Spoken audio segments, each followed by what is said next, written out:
שיתוף הפעולה הוא היסטורי בין צבא ארצות הברית לצה"ל, בין חיל האוויר לחיל האוויר האמריקני. אנחנו ממשיכים להלום במטרות משטר הטרור באיראן וגם מול גורמי הטרור בלבנון, וההישגים הם גדולים, אבל המלאכה עוד מרובה. אני רוצה שוב להודות לידידי הנשיא טראמפ על שיתוף הפעולה בינינו, בין ישראל וארצות הברית. יחד נמשיך ויחד נשיג את המשימות שלנו בעזרת השם.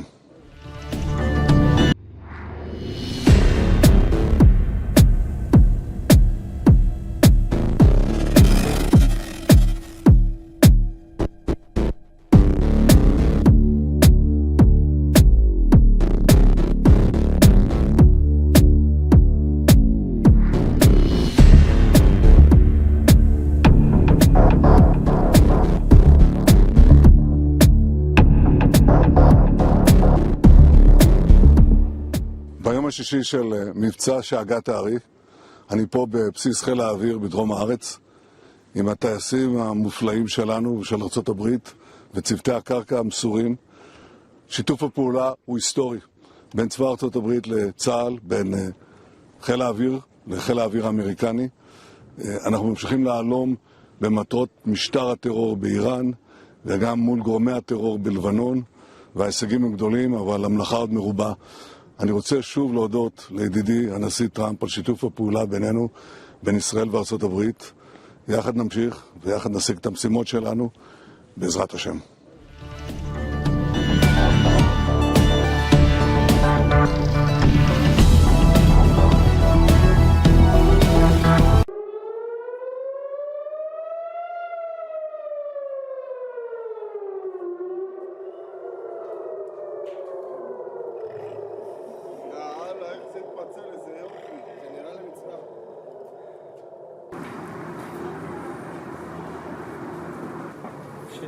Shit.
Sirine pertahanan bergema di langit malam Israel.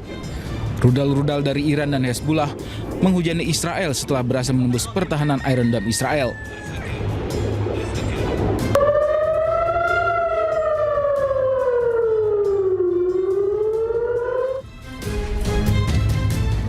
Warga Israel pun mengungsi ke bunker-bunker bawah tanah yang telah disiapkan.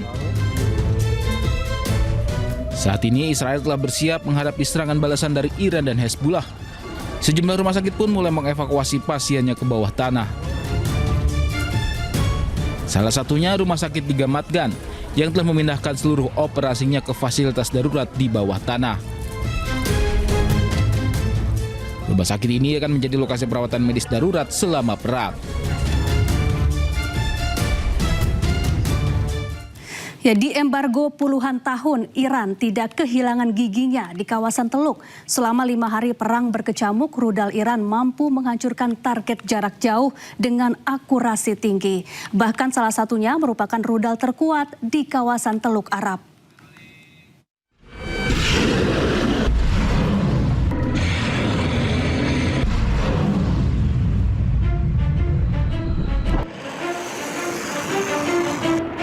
Masuk hari kelima perang antara Iran dengan Amerika dan Israel, saling serang rudal terus terjadi. Di embargo puluhan tahun tidak membuat Iran kehilangan taringnya.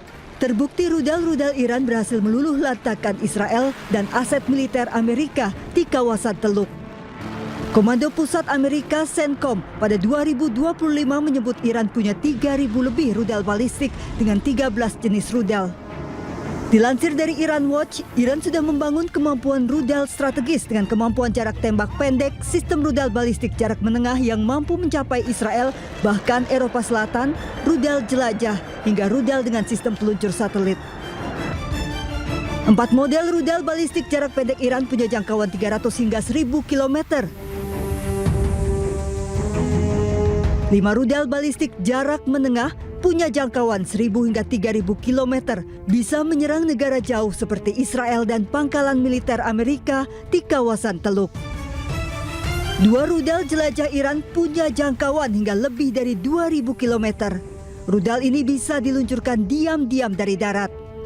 Rudal dengan sistem peluncur satelit digunakan misi luar angkasa yang menggunakan sistem peluncur dengan teknologi mirip rudal balistik jarak jauh bisa dialihfungsikan untuk keperluan militer. Komando Pusat Amerika Serikat CENTCOM menyebut rudal Khorramshahr menjadi rudal yang paling kuat di Timur Tengah karena mampu melampaui perbatasan dan menyerang target jarak jauh di negara Teluk Arab. Ya, untuk membahas konflik di Amerika Serikat Israel dengan Iran yang kian memanas dan dampaknya terhadap keamanan serta ekonomi global, kita bergabung bersama pengamat Timur Tengah, ada Ibu Dina Sulaiman. Selamat siang Ibu Dina, apa kabar? Ya, selamat siang Mbak Syafa. Baik, terima kasih. Baik, Bu Dina, ini pemimpin tertinggi Iran telah gugur. Amerika Serikat dan Israel menyebut serangannya akan terus berlangsung sampai beberapa pekan ke depan. Sementara itu Iran menggempur pangkalan militer Amerika Serikat di sejumlah negara Teluk. Bagaimana kemudian Anda melihat potensi konflik ini selanjutnya? Ya, kalau kita lihat sebenarnya dari sisi persenjataan sudah banyak pengamat militer ya yang menyatakan bahwa justru Amerika dan Israel lah yang betul-betul kerepotan sekarang karena cadangan senjatanya itu terutama ini ya rudal-rudal yang digunakan untuk menangkis rudal dan drone dari Iran itu semakin menipis. Dan bahkan ada pengamat militer yang menyebut sampai 5 hari sebenarnya cadangannya karena kalau kita lihat kan yang datang ke Iran itu adalah pihak Amerika ya. Jadi Amerika tidak di negaranya sendiri dan artinya kalau dia memerlukan suplai baru butuh waktu yang sangat lama dan ditambah lagi pangkalan-pangkalan militer Amerika Serikat di kawasan di negara-negara Teluk itu juga sudah dihancurkan oleh Iran sehingga memang justru Amerika yang sangat kesulitan di sini karena itu kemudian ini ya Perdana Menteri Inggris beberapa hari yang lalu menyatakan bahwa Amerika meminta bantuan kepada Inggris dengan cara meminjamkan pangkalan-pangkalan militernya di kawasan untuk digunakan oleh Amerika Serikat. Tapi kemudian juga kan pangkalan militer Inggris di Siprus juga ada serangan ya meskipun disebutkan ternyata penyerangnya bukan Iran tetapi Hizbullah. Tapi intinya adalah bahwa justru karena kondisi geografis kemudian kemenangan atau keunggulan geografis yang dimiliki Iran karena dia berada di wilayah sendiri itu sangat signifikan ya dalam perimbangan kekuasaan di antara Iran dan Amerika Serikat dan Israel gitu.